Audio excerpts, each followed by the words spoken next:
दिल्ली जैसे शहर में जहां हर दिन कोई ना कोई सनसनीखेज खबर सामने आती है, वहीं कल जो हुआ उसने पूरे देश को हिला दिया। खबर थी कि दिल्ली यूनिवर्सिटी की एक छात्रा पर एसिड अटैक हुआ है। ये सुनते ही सोशल मीडिया पर हंगामा मच गया। लोगों ने लड़की के लिए सहानुभूति जताई, दिल्ली पुलिस पर सवाल उठे, लेकिन अब जो सच्चाई सामने आई है उसने सबको हैरान कर दिया है। दरअसल ये पूरा मामला फर्जी निकला। एसिड अटैक जैसे जघन्य अपराध इस बार असल में हुआ ही नहीं था, बल्कि इसे एक बाप ने अपनी बेटी से मिलकर एक खुद साजिश रची थी, सिर्फ इसलिए ताकि अपने खिलाफ दर्ज यौन शोषण के केस से ध्यान हटाया जा सके और कुछ निर्दोष लोगों को फंसाया जा सके। दिल्ली पुलिस को 26 अक्टूबर को सूचना मिली कि डीयू की सेकेंड ईयर की छात्रा पर किसी ने एसिड फेंक दिया है। पुलिस तुरंत अस्पताल पहुंची, जहां लड़की के दोनों हाथ जले थे, लेकिन चेहरा सुरक्षित था।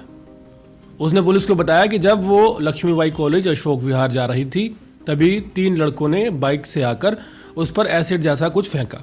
उसने कहा कि बाइक जितेंद्र चला रहा था और उसके साथ ईशान और अरमान नाम के 2 युवक भी थे।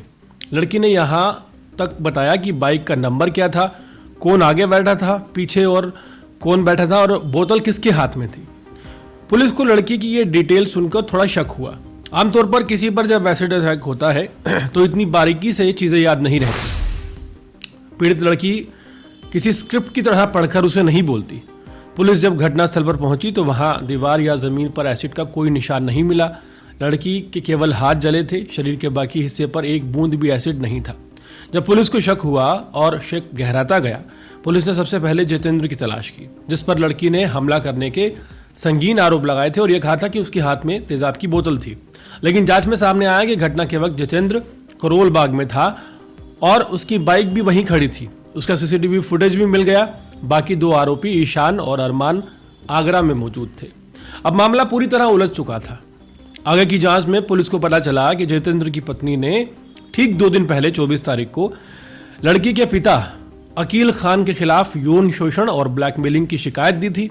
महिला अकील की फैक्ट्री में काम करती थी और आरोप था कि अकील ने उसके साथ दुष्कर्म किया और आपत्तिजनक वीडियो बनाए।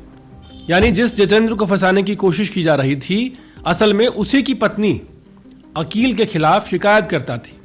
अब पूरा खेल दिल्ली पुलिस के सामने आ गया। अकील खान ने ये झूठी कहानी इसलिए बनाई ताकि अपने ऊपर से आरोपों का दबाव हटा सके और 3 निर्दोष युवकों को फंसाया जा सके। उसने अपनी बेटी और बेटे को इसमें शामिल किया। अकील ने पूरा प्लान तैयार किया। उसकी बेटी अपने भाई के साथ घर से निकली। भाई ने उसे अशोक विहार छोड़ा, जहां से उसने ई रिक्शा पकड़ा। उसके पास पहले ही टॉयलेट क्लीनर था, जिसे उसने मौके पर अपने हाथ पर डाल लिया। इसके बाद वो अस्पताल पहुंची और कहा कि उस पर एसिड अटैक हुआ है। दिल्ली पुलिस ने मामले की जांच में कोई जल्दबाजी नहीं की, बल्कि धैर्य से हर पहलू को जांचा। जब सबूत सामने आए तो लड़की से सख्ती से पूछताछ की गई। आखिरकार उसी लड़की ने यह बात कबूल कर ली कि यह पूरा मामला जो है एक साजिश है, जो कि उसके पिता ने रची थी। अकील खान ने पुलिस के सामने मान लिया कि 3 निर्दोष युवकों को फंसाने के लिए उसने ये कहानी बनाई थी। पुलिस ने अकील खान को गिरफ्तार कर लिया है, जबकि उसका बेटा फरार चल रहा है। उसकी तलाश में दिल्ली पुलिस लगातार सर्च अभियान कर रही है। पुलिस का कहना है कि ऐसे मामलों में सख्त कार्रवाई जरूरी है, क्योंकि ऐसे लोग न सिर्फ निर्दोषों की जिंदगी बर्बाद करते हैं, बल्कि असली एसिड अटैक पीड़िताओं के साथ भी इन लोगों की वजह से अन्याय होता है। ये मामला समाज के लिए एक बड़ा सबक है। एसिड अटैक जैसे अपराध, जैसे किसी की जिंदगी जो कि हमेशा के लिए बर्बाद कर देते हैं, जब कोई इसका झूठा नाटक रचता है तो वो असली पीड़िताओं के दर्द का अपमान करता है। अकील खान और उसकी बेटी ने अपने स्वार्थी मंसूबों के चलते इंसानियत की सारी सीमाएं पार कर दी।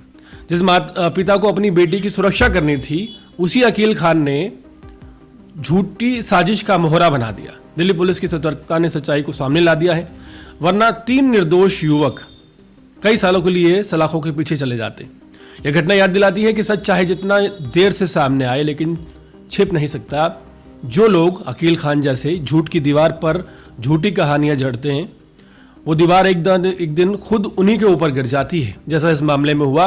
लेकिन ये मामला हमें याद दिलाता है कि किस तरह झूठे मुकदमों में निजी स्वार्थ के लिए कई पुरुषों को फंसाया जाता है।